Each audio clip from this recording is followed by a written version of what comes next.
இருக்கிறது. உண்மையிலே கனவுகளை பற்றி இஸ்லாம் என்ன சொல்லுகிறது என்பதை நாம் தெளிவாக புரிந்து கொள்ள வேண்டும். குறிப்பாக கனவுகள் பற்றி நபிகள் நாயகம் ஸல்லல்லாஹு அலைஹி வஸல்லம் அவர்கள் பல செய்திகளை கூறியிருக்கிறார்கள். குறிப்பாக கனவு தொடர்பாக வரக்கூடிய எல்லா ஹதீஸ்களையும் ஒன்று சேர்த்து நாம் பார்க்கிற போது நபிகள் நாயகம் ஸல்லல்லாஹு அலைஹி வஸல்லம் அவர்கள் கனவுகளை 3 வகையாக பிரிப்பதை நாம் பார்க்கிறோம். ஒன்று நல்ல கனவுகள்.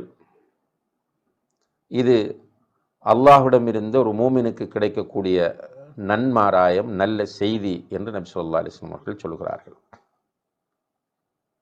இரண்டாவதாக கெட்ட கனவுகள், பயத்தை உண்டாக்கக்கூடிய கனவுகள். இது ஷைத்தானுடைய ஊசலாட்டத்தினால் வரக்கூடியவை என்று நபி ஸல்லல்லாஹு அலைஹி வஸல்லம் அவர்கள் சொல்கிறார்கள். மூன்றாவது கனவு மனிதனுடைய மனப்பதிவுகள் அல்லது ஆழ் மனப்பதிவுகள்.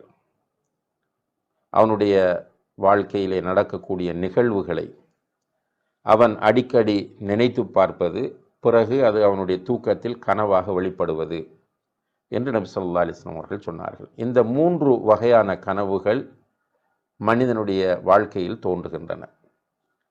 இந்த கனவுகளிலே நல்ல கனவுகள் வஹீயின் 46 பகுதிகளில் ஒன்று என்று நபி ஸல்லல்லாஹு அலைஹி வஸல்லம் அவர்கள் சொன்ன ஹதீஸ்களை புகாரி, முஸ்லிம் போன்ற ஹதீஸ் கிரந்தங்களிலும் நாம் பார்க்க முடிகிறது. அப்போ இந்த கனவுகளை வைத்து நாம் ஏதோ ஒரு நல்ல விஷயம் நமக்கு நடக்கப் போகிறது அல்லது ஒரு நல்ல செய்தி நமக்கு கிடைக்கப் போகிறது என்கிற ஒரு நன்மாராயத்தை பெற்றுக்கொள்ளலாம். அந்த நல்ல கனவை நம்முடைய கணவன், மனைவி, பெற்றோர், பிள்ளைகளிடம், நண்பர்களிடம் ஷேர் பண்ணலாம். அதை ரசூலுல்லாஹி அலைஹி வஸல்லம் அவர்கள் நமக்கு அனுமதித்திருக்கிறார்கள்.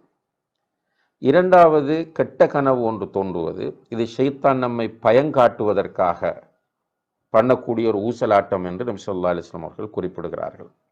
அப்படி கெட்ட கனவு கண்டு நாம் விழித்து கொண்டால் நம்முடைய இடது பக்கம் 3 தடவை துப்புவது, ஷைத்தானிடமிருந்து பாதுகாப்பு தேடுவது, அவுது பில்லாஹி மினஷ் ஷைத்தானிர் ரஜீம் என்று ஷைத்தானிடமிருந்து பாதுகாப்பு தேடுவது, அதே போல எழுந்து தொழுவது, இவை 3ம் சுன்னத்தாக காணப்படுகின்றன. இப்போ நாம் தூக்கத்தில் கெட்ட கனவை காணுகிறோம், விழிக்கவில்லை என்றால் நாம் அப்படியே அந்த கனவை விட்டுவிட வேண்டியது. காலையில் எழுந்ததும் அந்த கனவு பற்றி நாம் அலட்டி கொள்ளவோ அது பற்றி நாம் யோசிக்கவோ கூடாது. அதே போல் நம்முடைய நெருங்கியவர்களிடத்தில் அதை ஷேர் பண்ணவும் பகிர்ந்து கொள்ளவும் கூடாது. அதை அப்படியே விட்டுவிட வேண்டும், மறந்து விட வேண்டும். இதுவும் ரசூலுல்லாஹி அலைஹி வஸல்லம் அவர்களுடைய வழிகாட்டலாகும். மூன்றாவதாக ஆழ்மன பதிவுகள்.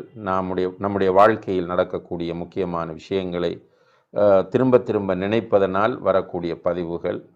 இதையும் நாம் பெரிதுபடுத்த வேண்டிய அவசியமில்லை. அது நாம் நினைத்ததால் வந்தது என்பதுதான் அதனுடைய அர்த்தமாகும். இப்போ மரணித்த ஒருவரை கனவு காணுகிறோம் என்று சொன்னால், ஒன்றில் அதை வைத்து நமக்கு ஒரு கெட்ட செய்தி சொல்லப்படுகிறது என்றால் அது ஷைத்தானுடைய ஊசலாட்டமாக இருக்கும்.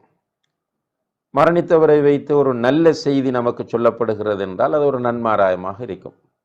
அல்லது மரணித்தவரை பற்றி நாம் அடிக்கடி நினைத்ததனால் அவர் கனவிலே தோன்றினார் என்றால் அது ஆழ்மன பதிவாகும் என்பதை நாம் புரிந்து கொள்ள வேண்டும். மரணித்த ஒருவரை கனவில் கண்டால் அவருடைய பேரில் சதக்கா செய்வதோ அல்லது அவருக்காக வேண்டி விருந்துகள் சமைத்து கொடுப்பதோ அல்லது சிலர் சில மௌலவிகளை அழைத்து ஓதுவார்கள், இவ்வாறு செய்வதோ மார்க்கத்தில் உள்ளது கிடையாது என்பதை நாம் அறிந்து கொள்ள வேண்டும். வல்லாஹு தஆலா அஅலம் வ ஆகிரு தஅவானா அனில் ஹம்துலில்லாஹ்.